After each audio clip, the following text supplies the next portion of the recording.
열왕기상 19장 1절에서 21절, 예수님이 제자들에게 주님의 십자가의 고난을 말씀하셨습니다. 그리고 이 고난 앞에 너희들이 다 나를 떠날 것이라고 충격적인 말씀을 하셨죠. 이때 수제자 베드로, 나서기 좋아하는 베드로가 말하기를 다 주를 부인할지라도 나만큼은 주님과 함께 고난의 자리에 함께할 것이고 죽음의 자리도 함께할 것이라고 했습니다. 과연 베드로만큼 그의 말대로 고난 중에 주님과 함께 했습니까? 함께하기는커녕 다른 제자들보다 더한 3번씩이나 주님을 부인하고 저주하는 자가 되었습니다. 아무리 건강해도 건강을 장담할 수 없듯이 우리의 신앙이 그렇습니다.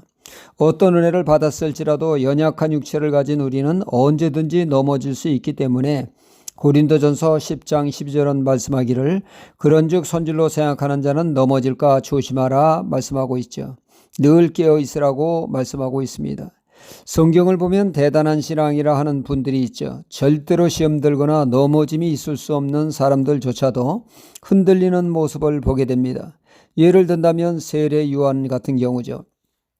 세례 요한은 하나님의 계시를 따라 예수님을 증거합니다. 세상 죄를 지고 가는 하나님의 어린 양을 보라. 그는 흥하여야 하겠고 나는 쇠하여야 하리라. 예수님의 메시아 되심을 증거하던 그가 헤롯 왕의 잘못을 지적하다가 졸지의 감옥에 투옥되었습니다. 그때 그는 신앙이 흔들거리게 되죠. 예수님의 메시아 되심에 대한 의구심을 품게 되고 그는 제자들을 주님께 보내지 않았습니까? 세례 요한만큼은 절대로 넘어지는 일이 없을 것이라고 생각했지만 그도 이렇게 흔들리는 모습을 보였습니다. 그런가 하면 다윗은 어떠합니까? 다윗은 보통 사람이 아닙니다. 그의 삶이 이를 증명하고 있죠.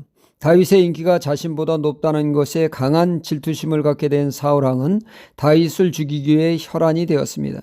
그러나 오히려 사울 왕을 다윗이 마음만 먹으면 죽일 수 있는 기회가 2차례나 주어졌습니다.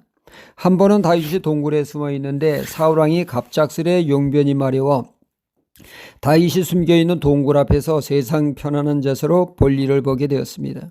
다윗의 부하들은 하나님이 주신 기회라고 어서 빨리 죽이라고 했지만 다윗은 하나님이 기름 부어 세우신 왕을 죽이는 것은 하나님의 뜻이 맞지 않는다고 하면서 그를 살려주었습니다. 그리고 계속 도망자의 삶을 그는 택하게 되죠. 대단한 사람입니다. 그러나 하나님은 다윗을 평가하기를 저는 마음에 쏙 드는 자라고 흡족해 하셨습니다. 이런 대단한 신앙도 방심하니까 여지없이 무너져버리고 말았습니다. 그것이 바로 우리아의 아내 밧세바를 범하는 사건이 아니겠습니까? 그 어떤 은혜를 받아도 방심하면 한 방에 훅 가는 수가 있습니다. 오늘 말씀에 엘리야를 보면 그렇습니다. 그는 구약을 대표하는 선지자이죠. 대단한 하나님의 사람입니다. 3년 6개월 긴긴 가뭄도 그가 기도할 때 한순간에 해소되었습니다.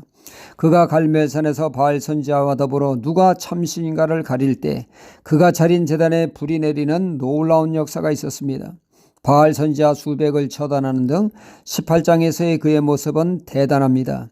하늘을 찌를 듯한 대단한 기세였죠. 하지만 본문 19장에서의 그의 모습은 마치 롤러코스터를 탄 모습입니다.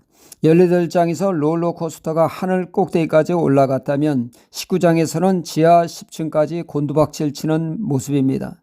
차를 나를 죽여달라고 신음하고 있습니다. 어쩌다 이렇게 되었습니까? 이스라엘의 바알 우상으로 도배하게 된 왕비 이세벨이 엘리야를 죽이겠다고 나서자 그는 그만 충격을 받게 되었고 영적 탈진에 이르게 되었던 것이죠. 갈멜산에 하나님이 부림으로 놀라운 변화로 세상은 변하지 않고 오히려 더 악한 자가 발악을 하고 있으니 멘붕이 온 것입니다. 그는 급히 하나님의 산 호렙으로 피신하여 로뎀나무 아래서 차라리 나를 죽여달라고 완전 넉다운 되어 있습니다. 이렇듯 선질로 생각하는 자 넘어질까 조심하라는 말씀대로 우리는 평생 이 말씀을 새겨야겠습니다. 언제든지 넘어질 수 있는 연약한 존재가 우리임을 우리는 알아야 되겠습니다.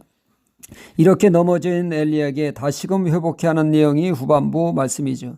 천사가 그를 도와주며 지친 심신을 돌봐주었고 또 세미하신 하나님의 음성을 들으므로 다시금 그는 영적으로 재충전되어 힘차게 사역을 감당하는 내용이 오늘의 말씀입니다.